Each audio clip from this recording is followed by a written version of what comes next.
So as I mentioned, we're going to be talking about the setup of Plunderbund today. So you can see a variety of components that are laid out about the edges of the table here, and we'll go into detail on those a little bit later in the video, but let's start by taking a look at the game board in the middle. The first thing I want to highlight is that we have a reputation track.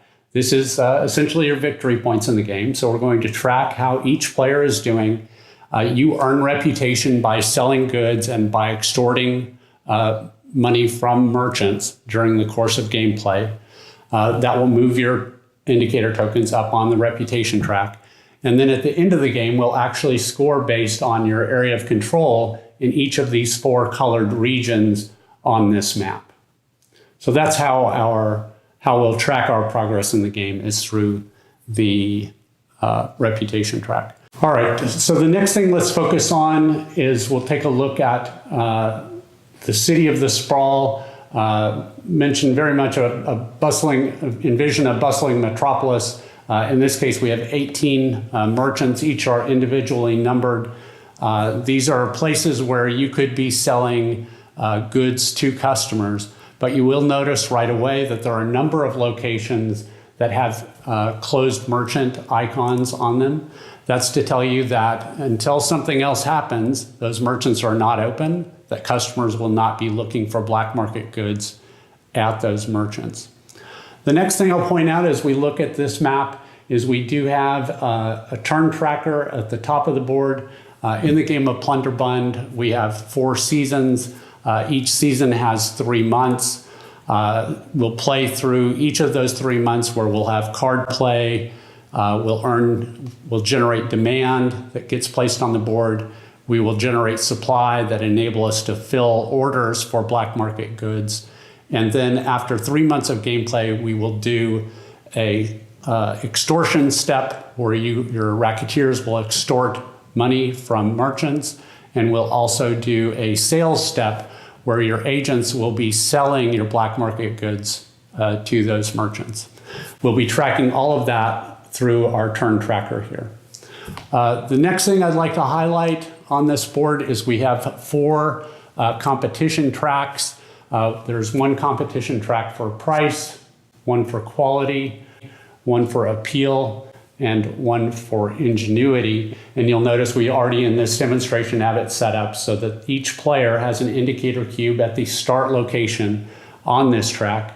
It is worth highlighting, by the way, as you see this board, that it is actually a 2-sided player board.